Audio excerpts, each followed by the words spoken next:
welcome back to Core Ideas, the podcast interested in all things related to lake sediments and paleolimnology. My name is Adam Czesiorski, and as always, I'm here with my good friend, Josh Steamboat. Hello again, Adam. It's been a little while. It has been a very long while. This has probably been our longest hiatus ever. It's busy summer, busy lives, busy fall, busy. Yeah. Yeah, exactly. But some of us have been doing paleolimnology. Others have been reading about paleolimnology, thinking about paleolimnology. So time to get back into it into the fall. We were just talking about this before we started recording. The Paleolimnology Symposium is coming up in from when we're recording this, only a couple weeks time. So it's a good time to think paleo. Yeah, I should take some stickers to that meeting. I will. I'm going to put them in my bag when we're done this because I forgot for the last meeting. And it happens so infrequently that really the opportunities are pretty far between. Yeah. What are we going to talk about today? I don't even remember where we were. We are in a different kind of arc. We're not even really in an arc, I guess, as it were. No, I think we left off. We were floundering a little bit on ideas of like a theme for a series of episodes. So we're kind of very much in between arcs, I guess, and just some standalone episodes. So last time we focused on wisdom of the ancients. Us. I'm not more sure ancient or time. wise, but definitely, yeah. Anyway. Artistic license was involved. Yeah. And so today it's like another discussion without a home, and a deceptively simple topic on what is in a name, specifically what is in a lake's name. Yeah, I think this is an interesting one. It's something that could easily be taken for granted. Especially if you're carrying out some sort of sampling, there's a lake, you need to go and take some samples from it, a core, water, whatever it is. Not a lot of thought necessarily put into the name of that site. Oh, absolutely. It's something that I have taken for granted almost my entire life. Names are just names. It is what it says on the tin. And as always, we're focused on Canada, and there are lots and lots of lakes around here. I'm not sure it's even possible to get a real number because even the definition of a lake can be murky at times. Many are very remote from people. And therefore distinguishing what is a lake versus what is a pond is often difficult. But I've heard 2 million as like an estimate of lakes in Canada as a national number, and then maybe 250,000 in our home province of Ontario. But one thing I do know for sure, I don't know how many lakes there are, but there are definitely way less than 2 million unique names. Yeah, most of those summaries come from inferred numbers based on surface water. Maybe they're based on remotely sensed techniques. It's quite difficult, as Adam said, to quantify that. Even the big databases struggle depending on the size of the lake you're talking about. But there are a lot of water bodies near to us, geographically speaking. And as Adam said, a lot of what we're going to talk about kind of as a Canadian, maybe North American focus. I'd be really curious to hear how different the sort of perspective is in other geographic locations. If you're listening to this in Germany or in Sweden or in Great Britain, this might actually not be one that transfers across geographies all that well. It'd be interesting to think about. Who knows? Oh, absolutely. It's like a quirk of the formation of the Canadian Shield following to glaciation and ice rebound, all this kind of stuff, and the general size of the Canadian landmass in comparison to other national surveys. It's just really, really big. It's really, really wet. Big chunks of it are really, really flat. So there's lots of like small depressions that are full with water. Exactly. Yep. Lots of water bodies and lots of things, therefore, to put some sort of identifier on, whether that be, if in your sampling, we're talking about really lakes that have real names. If you're going out to carry a sampling event on 50 lakes in the Canadian Shield, that most of which have not been sampled before, you're going to be making up some sort of unique identifier, JT5, for your name or whatever it is. That's not a very good way to do it, but some people do. But we're really thinking about the ones that have names on the map. So if you're looking at a map and you've noticed things like Long Lake or Clear Lake or Crystal Lake, where do those come from is kind of what we're talking about. And I think it's a cool, fun kind of discussion, just as someone who really likes maps and has a little bit of an interest in history too. Yeah, and you spend any time staring through maps or flipping through maps of this region, you'll see lots of names that tend to be just straight up descriptive and utilitarian. And they're often repeated in many, many different regions. And it's just due to the, process of colonization and settlers using very similar naming conventions based on the environment or wildlife that was present when they arrived there and they basically looked at the lake for the first time. And this becomes particularly unhelpful when you're visiting lots of lakes in lots of regions. Yep. If you were to do a Canadian scale analysis of water quality and randomly select a fairly large number, and you're going to sample them over years, which has been done. Adam has been involved in some of these things. It's quite possible you're going to end up with multiples of the same name, and that's pretty interesting. Absolutely. And I think it was kind of fun to... we definitely made some use of ChatGPT in this one to get our lists of the most common names. I absolutely enjoy the quirks of artificial intelligence, and we'll have to use a show image here, with extra fingers and hands. We decided to make some images of William Shakespeare doing some water sampling from the world's smallest canoe. Which, as an aside, was the first time I'd used the image generation thing of it and seen it, and it's pretty funny to play around with. But that's for another day. We've talked about AI before. Yeah. And so I guess, like a title or subtitle of this episode could definitely be What's in a Name? Because that which we call a lake by any other name would smell as wet. So according to some Natural Resources Canada data that ChatGPT pulled in, these are the most common lake names in Canada as a whole, with the number one being Mud Lake. Huh. Perfect for our paleolimnologists out there. Yeah. And this was kind of funny because this one wasn't actually on my radar as a common lake name. I think that might have something to do with like shallow lakes versus deep lakes and the kind of lakes that I've gone to, through my lake sampling career, I guess.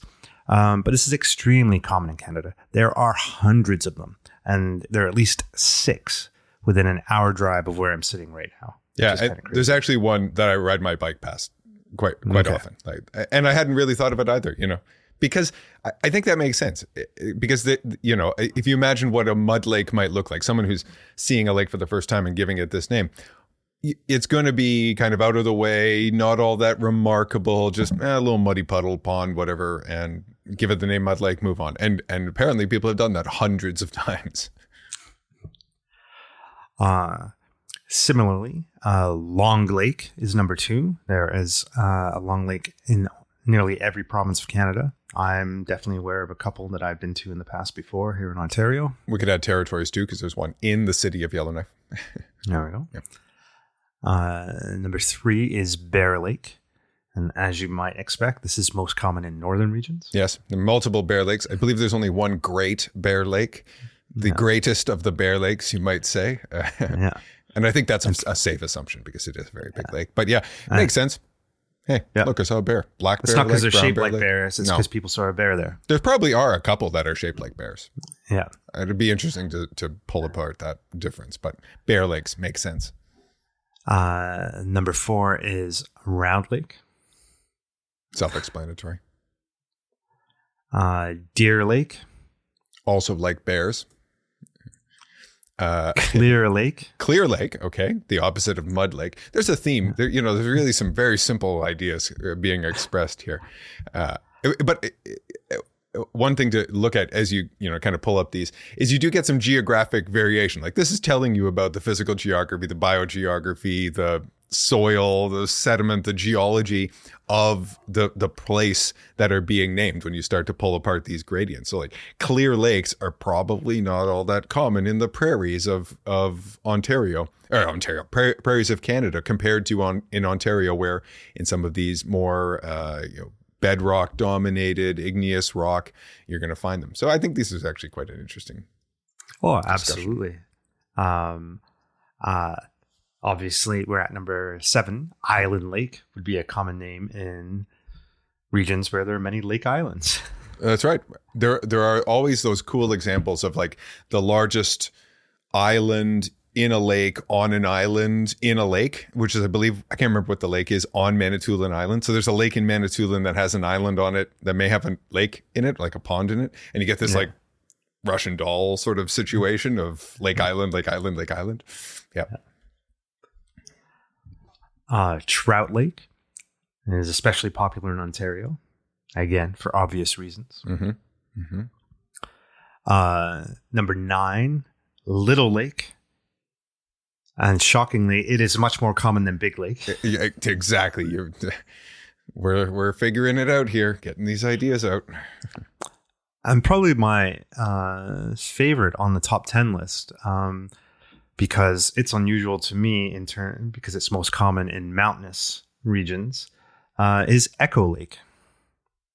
And that's one that kind of stands out a little bit from all this. It's not quite so visually obvious as the others. Yeah, that was the one I wouldn't have guessed. But we're not from a mountainous place. That's not where I spent my time recreating or working, and so it makes sense that in the mountains and places where you're going to see echoes, hear echoes, people might smell echoes, whatever, taste. That would come out as a thing. But to make the top 10 list, there are names that are there any that jump out as being like really obviously missing from those kind of lists? Personally, for me, the one that I've seen many of, and it kind of like falls into the Clear Lake category, is Crystal Lake. That is one that I thought would pop in there. Yeah, I wonder if that is a more geographic kind of focus. It's maybe something that isn't as widespread. Yeah, of course, ChatGPT could have made all this up, but yeah, maybe. But I don't think that. But even in fiction, like Crystal Lake, it's like that's where the Friday the 13th camp is, right? I do not know. Crystal Lake. I don't like horror movies. Yeah, Jason Voorhees, and that's the one. Yeah, I avoid Crystal Lake. I'll take your word for it, but I would also. Yeah, things that are we don't see Fish Lake. We don't think, but they're all of the same kind of theme, right? These are common. If you're going to have a lot of examples of a lake name, it's going to be something you see a lot of, right? You're not going to. Especially things that are physical geographic. There's Kings Lake, I'm sure there's tons of Queens Lakes, things like that, that give a place in time and perspective. But when you're identifying something commonly, it's going to be common items and commonalities. Yeah, and many of the early explorers and settlers were not particularly poetic. They just called it as they saw it, and the name stuck. Exactly. Yeah. And you could extend this. I'm sure we didn't go into more detail, so we can't give specific rankings, but there are going to be these regional patterns where you have certain animals. Those are the things you're going to see. Loon Lake is very common in Ontario in same kind of way that you might imagine Moose Lake is, which might be a little bit different from Caribou Lake that you might find in other areas. The pattern is really, the discussion of naming is really about patterns that were being observed for these systems at a time when settlers were encountering them for the first time. And there are lots of examples, I'm sure, of lakes that have multiple names, which is something we could talk about, because you would not know that this was, I didn't know that this was Mud Lake already, so I called it whatever, Beaver Pond or whatever.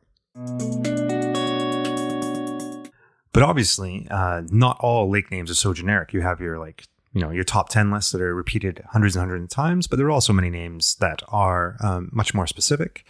Many of these lakes obviously had indigenous names that predated the arrival of European settlers, reflecting spiritual significance, local geography, or cultural stories of their own. Many of these indigenous names were replaced by English or French names during colonization, and there's definitely a growing movement to restore traditional names and honor indigenous heritage. And a couple examples would include, for example, Lake Nipissing, which comes from the Anishinaabe word. My pronunciation is non-existent here, but Nibissing, meaning at little water, or Lake Temagami, meaning deep water by the shore. But what really jumped out to me with these two is that, it's basically, in many ways, it's like Little Lake and Deep Lake thousands of years earlier. And that there's some striking similarities in the human condition, universalness to it all of like, obvious visual cues leading to the name of the lake. Yeah, for sure. Exactly. From a Canadian perspective, this is very much Canadian. Most people are familiar with the Ojibwe name for Lake Superior because it is in the Gordon Lightfoot song, "The Wreck of the Edmund Fitzgerald," right? Which I believe he pronounces as Gitchagumi or something like that. Maybe Adam doesn't know this. Anyway, he's got to go back to his folk songs and add that to his repertoire. But that, I think I'm sure the pronunciation is wrong. And all of the Great Lakes in the Ojibwe language have a Gitchi and then a name that is sort of what we would think of as a suffix associated with them that mean different things. So I think the Lake Superior example would be like Great Sea or something like that. The idea is the same, right? These are all descriptors in the language, and unfortunately, we have overprinted, erased some of those historically, but they are coming back to the maps, which I think is really a great activity to engage in. And some of these lend themselves to some incredibly unique names. We've been talking about very general names. And one of the lakes in Canada has the longest place name of anywhere in Canada. And I'm going to pass this one off to you, Josh. Oh, great. It has like 18 syllables. I'm not quite sure how to... I will put it in notes. Please go and have a look there. Pequachnamai... Kausquasquapinwanik, something like that, at least phonetically. I very much, phonetically in English, very much apologize for my attempt, but that shows the length of it. And I'm sure that's a very, very detailed, descriptive kind of statement. Well, it is because it's located in Manitoba, and it is believed to mean in the original language where the wild trout are caught by fishing with hooks. Makes sense. Perfect. We're back to, I guess, very descriptive names. Mm-hmm. And very, very practical. Yeah, absolutely. But there is definitely whimsy involved in some place names as well. And I guess whimsy, both positive and negative, I guess. I'm always struck by Disappointment Lake in New Brunswick. Like that's Disappointment Lake story yeah. behind it. There are two, and now I'm doing air quotes, Nameless Lake in Ontario. So that's like capital N Nameless Lake as opposed to small N Nameless Lake. The irony. Name. Yeah. Fantastic. Yeah. And, there's definitely the sense that naming wasn't always a cheerful process. It's just like sometimes it's a chore. We got to fill in this box on this form. Here you go. You're stuck with it. Yeah, for sure. Especially as initial settler surveys must have, they had to have been moving over or fairly quick distances. So they would have been having to come up with names pretty hard and, pretty fast in order to survey out routes for whatever activities or to go into the archives of some of the trading companies, Hudson Bay or the like. I bet you would find some really interesting notes. We're actually working on a project that a research student assistant is spending some time in the archives in Winnipeg, kind of going through some of these kind of not about names, but about details written in journals and the less well-known publicized records. And I bet you there's an amazing treasure trove of not so much name origin, but just the perspective on the physical geography and that time and place that all of these names originated. Because I imagine a great number of them came about within a fairly short window of time when we're talking about the English or French colonizer names. Yeah. And, there's a large bureaucratic element related to a lot of this. This is not directly related to lakes, but I always thought it was a funny story. I remember reading it in National Geographic as a kid, and it's not lakes, but it's towns. And when the U.S. postal system was being developed, I don't have no idea what state this was in, but basically, if you wanted to have a post office there needed to be a name associated with the place. And so some towns sent in a note to, I don't know, Washington or wherever, it was asking for it. We don't know, but just something peculiar. And so then the town since then has been known as Peculiar. Sure. And then you don't know, and it could be read either way, whether the bureaucrat at the other end of this exchange is going, oh, this is kind of funny, tee-hee, I'll give them something peculiar for sure, or, oh, I don't have time for this crap, and then it's just like write down exactly what they said kind of thing. And it could be interpreted either way, and there's no real way of knowing or record of whether it's a happy peculiar or a exasperated peculiar. Yeah, exactly. Things that just don't happen now, so much effort would go into renaming something, or if a new name is required for something, there's a ton of bureaucracy, I guess, that goes into it. I mean, bureaucracy as in the broadest sense of the word, in order to come up with those to change them. I mean, I guess unless you're just changing the name of the Gulf of Mexico, you just have to scream loud enough to your legions of followers, and Google will change the title of a large body of water in the ocean. But beyond that, if you wanted to do it officially. But you know what? I think that's kind of funny. I mean, because that is obviously semi-topical now. That was like a couple months ago. But that is a case in point of why is it etymology? Like the reason behind the names is so important, because I was under the impression that the Gulf of Mexico was actually named after a place called Mexico that is located in the United States. And so then it's like kind of gets inverted on itself, and Pretzley, where no, we don't, like the history of names matters for this reason, because, stuff gets lost when you just throw things off in a whim.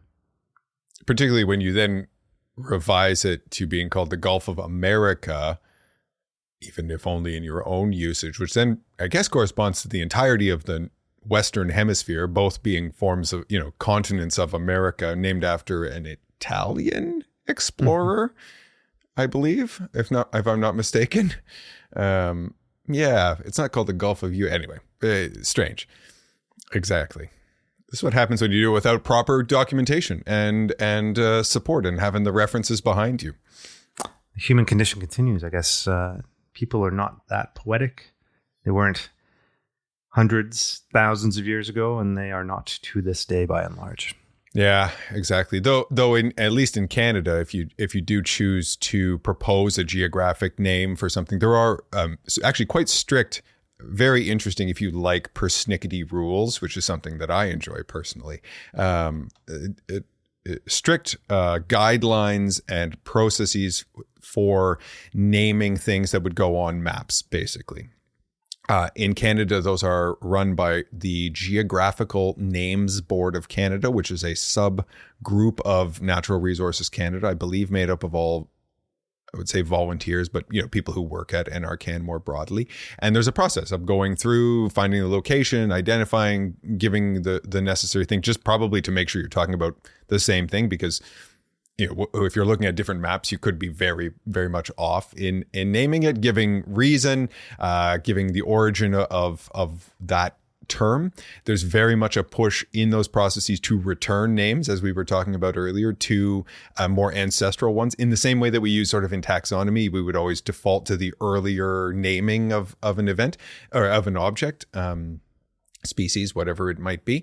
I think a lot of their work is in that vein, though I think they accept suggestions for new naming of different features as well. So quite interesting if you want to go and have a read through the Principles and Procedures for Geographical Naming from 2011.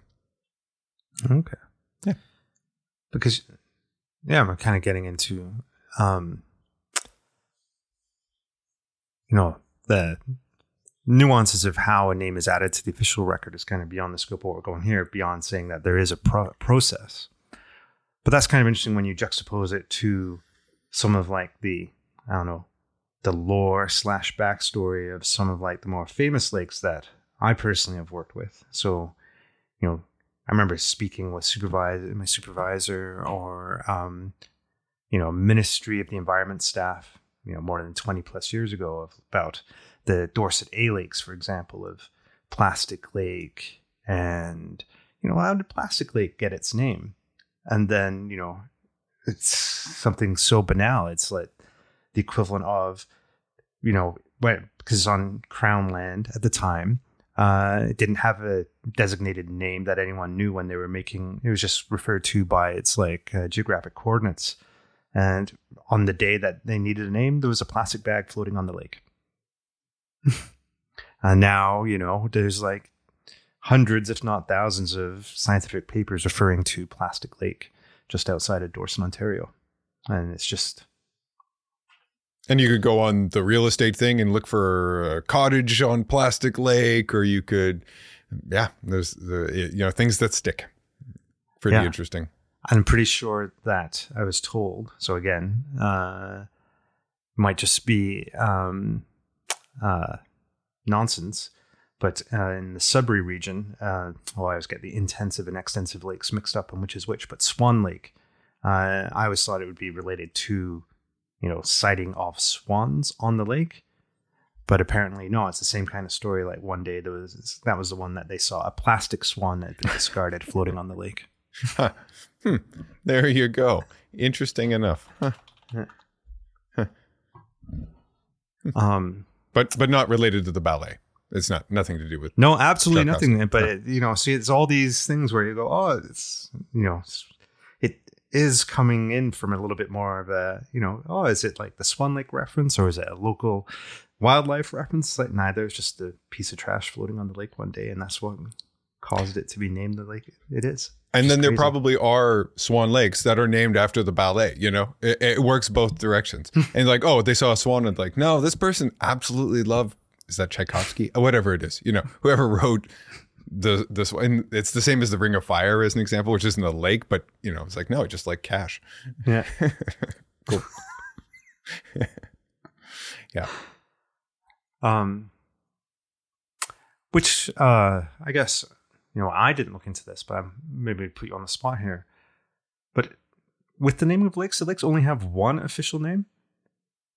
Like, how does it work? For the split between, we've made reference to, the reclaiming of indigenous names. But in terms of Canada having two official languages, is there a space for an official English name and an official French name of the same water body?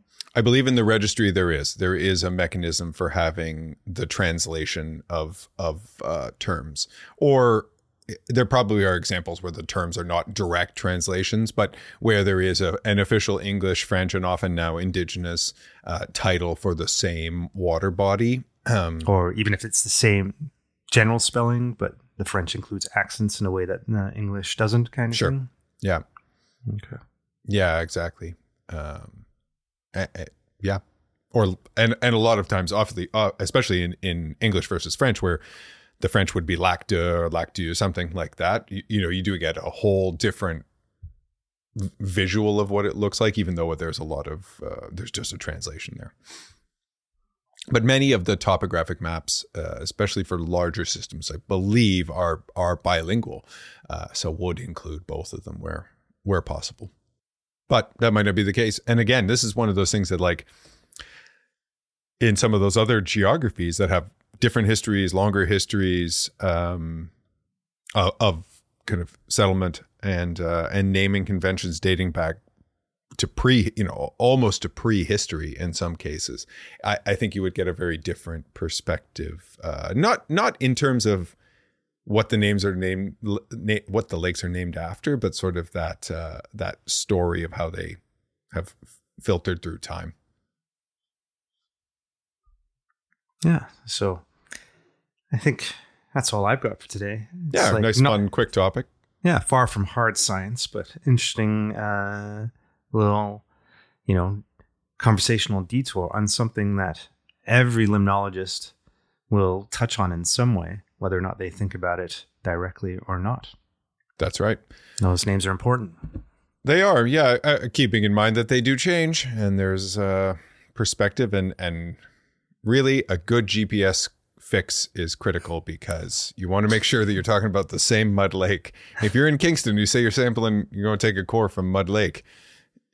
You need more than that.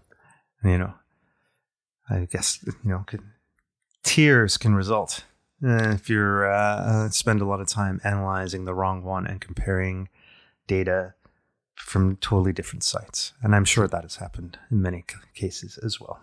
Yep. All right. I think we did it there. Do we have anything in the mailbag? Oh, wait a minute. I forgot. It wasn't in the mailbag per se. Well, so this is in the virtual mailbag, in the email bag, I guess. Yes. We got a message, and it wasn't a question, it was more of a comment, but from a former guest on the podcast, a certain Dr. John Small, who... Great friend of the show. Wrote to us... everything we know, you might say. Wrote to us letting us know that he was listening to some old episodes trying to cure a bout of insomnia a while ago. That makes sense. And he noticed, going back into our history of paleolimnology episodes, that we'd made, and so this is going back a good couple of years now. I don't remember what number that episode would have been, but that we made a comment about Sorensen developing the pH function originally in in the early 20th century.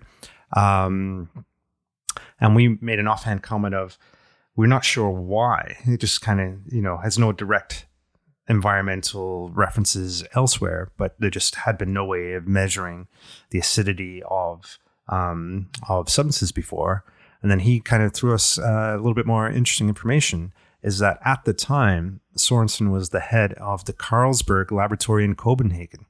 So his interest in this function had absolutely nothing to do with environmental sciences and was all about improving the processes of brewing beer. That's right. Episode 20, just pulled it up. The second part of the history of paleolimnology, I believe. Yes. A long, long time ago. Deep dive, 5 years ago. But that's really interesting, which led to a couple of emails with John asking why we don't get any funding, even if it's in kind, from Carlsberg. And if anyone's listening and would like to get involved in that, I'm absolutely here. You can find my email anywhere. But no, it's interesting that it makes sense that, scientific things that are developed for one use don't stay in that realm. And I'm sure the pH is still very important for brewing beer accurately. And there's still a great deal of chemistry there, but it has expanded far beyond that. Oh, absolutely. It was definitely, I imagine, a means of measuring the acidity of lake water in terms of the impact on environmental life was very low on the priority list of the populace writ large at that time. And it's just, happy accidents. Make up history in many ways. Yep, absolutely. But thank you, John. And thanks, kind John. of fun knowing that you're actually listening to the shows. And you've got 40 some episodes to get through. So depends on how it depends on how quickly he falls asleep, how long that will take. There's a couple in the middle that might take a few nights to get through. They'll have to keep starting and stopping. Anyway, I think that was it for mail for the last 4 months. Yes. We're very, very active. But keep sending them in. And thank you for listening to Core Ideas. Oh, sorry. Oh, no, I was going to say, and I was just going to make a plug for the paleo meeting. I'm going to try and get this up before the Paleolimnology Symposium. I'm not sure anyone will listen to it. Is that up to date? But if you are by some chance, please say hello. I hope to meet lots of new people. In general is always the goal for those meetings.